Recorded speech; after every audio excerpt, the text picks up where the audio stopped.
this is Greg Al, and welcome to Introduction to the Directional Scanner, brought to you by Agony Unleashed. In this video, we are going to discuss your ship's directional scanner, covering the basics of its use and some common techniques. The directional scanner, or D-scanner as it is commonly called, is your best friend, Deneve. It can alert you to danger ranging from bubbles on gates, hostile ships hunting you down, and so much more. Your D-scanner is also an excellent tool for offensive purposes, such as finding targets at asteroid belts, planets, or other locations. Every ship in EVE is equipped with a D-scanner, even your pod. Use of the D-scanner requires no skill training at all, although it will require some practice to master. To open your D-scanner, click the Scanner button found on the left side of your HUD. Then click the middle tab labeled Directional Scanner. The Directional Scanner has two basic controls, which are range and angle. To use your D-scanner, simply click the Scan button. The maximum range of your D-scanner is 2,147,483,647 kilometers, or approximately 14.355 AU. An AU is one astronomical unit, which is the mean distance between the Earth and the Sun. 1 AU is equal to 149,598,000 kilometers. For simplicity's sake, we here in New Eden commonly approximate 1 AU to simply 150 million kilometers. To ease the math of adjusting the range your D-scanner operates at, simply use multiples of 150 million kilometers to set approximate scan ranges. Over time, pilots have adopted a number of shortcuts to adjust the D-scanner's scan range. To set your scan range to maximum, just type a bunch of 9s in the range field. Your EVE client will automatically default the range to the maximum. Change the first number from a 2 to a 1, and this cuts the range of the scan roughly in half, from approximately 14 AU to approximately 7 AU. By removing the first number in the range box, you reduce your range to 147,483,647 kilometers, which is just under 1 AU. Your directional scanner displays scan results based on which direction your camera is facing, not which direction your ship is facing, although they can be the same at times. Search angles are preset and hard-coded into the D-scanner. The available angles to scan at are 5, 15, 30, 60, 90, 180, and 360 degrees. To change the angle of your scan, simply slide the little blue ball side to side. By reducing the angle of scan, you reduce the area of space being scanned. In most circumstances, you will first scan at 360 degrees. Imagine your ship is in the center of a ball with a radius equal to the range of your current D-scan settings. When you run a 360-degree scan, the results displayed include the entire view of space from all angles and directions, centered on your ship in the middle of that ball.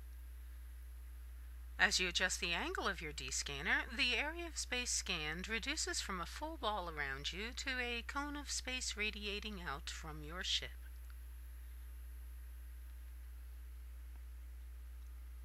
Your directional scanner results window can display everything in range or only the objects defined by your current overview settings. By checking Use Active Overview on or off, you can easily filter the results displayed. When Use Active Overview is off, everything in range shows in the results window. When it is on, only objects that are included in your current overview settings will display. Because of this, you will want to set up several different overviews for the various D-scanning tasks you may come across as you roam through space. One should be a general all-purpose overview with the most common scanning targets on it, such as belts, planets, the sun, stations, towers, all ships, sinos, stargates, and other objects. Be sure that your main D-scan overview has brackets turned on. When Active Overview is on, it will show only the item types that are included in your current overview settings. Active Overview ignores the states or status settings of your current overview. Types are types of objects such as planet, battlecruiser, moon, wreck, or other object. States is the current state or status of that type or object as it relates to you. Another pilot state relative to you may be, for example, a corp member, a fleet member, someone with a GCC, a neutral, or other state. This is why all ships will show on your D-scanner result even if you have that particular pilot state towards you removed from your current overview settings. For example, your current overview settings are set up to not show fleet members on your overview, but you will still see their ships on your D-scanner results, regardless of whether Use Active Overview is on or off. You can use the D-Scan results window to warp to some objects such as planets, stars, and stations. The D-Scanner results window can also be used to quickly modify your current overview settings. By simply right-clicking on a specific object in the results window, you can select to add or remove an object from your overview. Pressing the F11 key on your keyboard will display the map browser on the right side of your screen. On the lower right corner, you will see a small solar system map displaying a top-down view of your current solar system. This small map displays a very basic overview of the layout of the system you are currently in. By hovering your mouse over the dots you see on the mini-map, you can see the general location of the various celestial objects in the system. By right-clicking on the dots, or the pop-up labels of the dots, you can interact with these objects in the same basic manner as if you right-clicked on their listing in your overview window. Notice that there is a large fuzzy circle around the dot representing your ship's current location in the solar system. This circle represents the maximum range of your D-scanner. Be aware that even if you change the range setting of your directional scanner, this circle will not change in diameter. As you adjust your angle to less than 360 degrees, you will notice part of the circle changing to a green triangle or a cone. This green cone represents the section of space your D-scanner is now able to scan, and also which direction your camera is facing. By rotating your camera around your ship, you change the direction your camera is pointing, and the green cone on the mini-map will adjust accordingly. By the way, blue dots are asteroid belts, red dots are stargates, and white dots are planets and moons. Be aware that the mini-map displays in only 2 dimensions, while your D-scanner operates in 3 dimensions. This means that sometimes on the mini-map it will appear that your camera is pointing at a scan target correctly, but your scan results do not display anything. This is because your scanning target is on a different plane of the elliptical than what your camera is currently facing.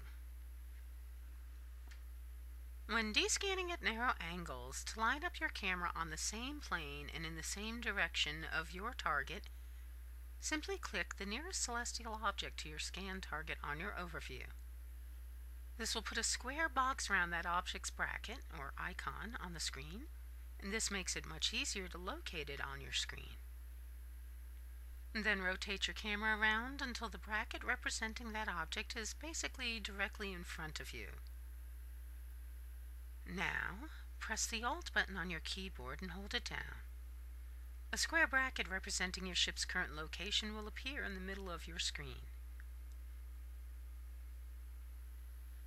Click and hold the left button of your mouse and drag your point of view appropriately until the bracket of your ship is lined up with the bracket of your scan target.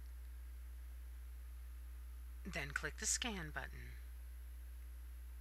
As you can see, all that panning your camera around while flying in space can be a bit twitchy and tricky, to say the least. Fortunately, there is an easier way through using your solar system map. Make sure your tactical overlay is open, then press F10 on your keyboard or the map icon on your Neocom. Since you have your tactical overlay open, you will see circles representing distances in 5 AU increments radiating out from your ship's current location, which is represented by a small box labeled "You are here." These distance markers make it extremely easy for you to determine what is in scanning range of your ship.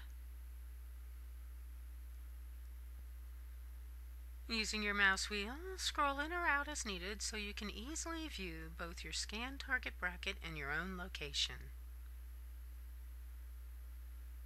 Rotate and pan your camera around till your current location is lined directly up with the bracket of your target, then click Scan. Even with brackets turned on in your overview settings, brackets representing moons are off by default. By simultaneously holding down the Shift, Alt, and X keys on your keyboard, you can toggle brackets around moons on or off on your screen and your solar system map. If desired, this shortcut key can be changed to something more convenient in your client's settings screen.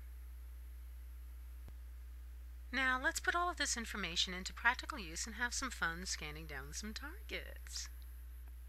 In this example, I'm going to scan down the location of a player-owned station, a pause. Remember that pauses can only be at moons, and moons can only be at planets. I have just entered the system. I see I am alone in system, but that doesn't mean I'm safe. I have my range at maximum and my angle at 360 degrees. I notice a pause in what is likely an unpiloted ship in the D-scan results window. The maximum range of my directional scanner is 14.355 AU. Since there is only one planet within 14.355 AU, this pause must be at a moon at that planet. I deselect Use Active Overview Settings on my D-scanner and hit Scan. Everything in range now displays. Since I know the pause must be at a moon, I now ignore all other objects on scan. You don't have to do this, but I like to. This particular planet has 22 moons. I don't know about you, but the last thing I want to do is warp to each one of those moons to find this pause. Instead, I will eliminate half of the moons right off the bat by using the range method. Looking at my D-scanner results window, I notice that moons 11 through 22 are all greater than 2 million kilometers from my current position. I change the range of my D-scanner to 2 million kilometers and click Scan. The pause is still visible. This means it is not at moons 11 through 22 and therefore must be at moons 1 through 10. I eliminate half of the remaining targets again by changing the range to a bit over the distance of the first 5 moons, 500,000 kilometers, and hit Scan. Now the pause is no longer visible, which means the pause must be at moons 6 through 10 and not at 1 through 5. I now increase the range to 1 million kilometers, the range just beyond moons 6 and 7, in order to rule out 2 or 3 of the remaining 5 moons. The pause is still there, which means it is at moons 6 or 7 and not at 8, 9, or 10. I set my range to 800,000 kilometers, just inside the range of moon 7, and the pause is gone, which means it is not at moon 6. Therefore, it must be at moon 7. I go ahead and warp at range to moon 7, making sure I'm cloaked. And what do you know? There it is. Let's scan that pause down again, but this time we're going to just use angles and our main screen to scan it down. As in the prior example, it is obvious the pause can only be at the single planet in range of my D-scanner. I ensure my tactical overlay is on. I press Shift, Alt, X on my keyboard all at the same time, so moon brackets are now visible in space. And as is always true when D-scanning, I want to eliminate as many locations as quickly as possible. So I set my angle to 180 degrees and hit Scan. I see the pause and 8 moons. With one scan, I have eliminated 14 possible locations and narrowed it down to these 8. Without moving my camera, I reduce my scan angle to 90 degrees and hit Scan. The pause is still there along with 6 moons. Once again, I do not move my camera as I reduce my angle again to 60 degrees this time, which knocks another moon out of range. Again, without moving my camera, I reduce my angle down another notch to 30 degrees, and this time the pause disappears, along with moons 7 and 15. I click on the first of the possible two locations on my overview, moon 7, so a square box will outline its icon on my screen, making it simpler for me to align my camera with it. I set my angle down all the way to 5 degrees. By pressing and holding down the Alt button on my keyboard, I see a small square bracket in the middle of my ship, which is my ship's location in space. I rotate my camera around and I line my ship's bracket with moon 7's bracket. I click scan and I see only the pause and moon 7. I warp at range to moon 7. Yes, I'm cloaked. And what do you know? There it is. Let's scan that pause down again using angles, but this time we'll use our solar system map. As you can see, I have entered the system, turned on my tactical overlay, I've performed a 360-degree scan, and reduced my angle to 180. I've opened up my solar system map by pressing F10 on my keyboard, and since I am scanning down a pause, which must be at a moon, I have already turned moon brackets on by pressing Shift, Alt, and X. Looking at the layout of the moons, I rotate my map around so I can fit a good chunk of moons in my first 180-degree scan.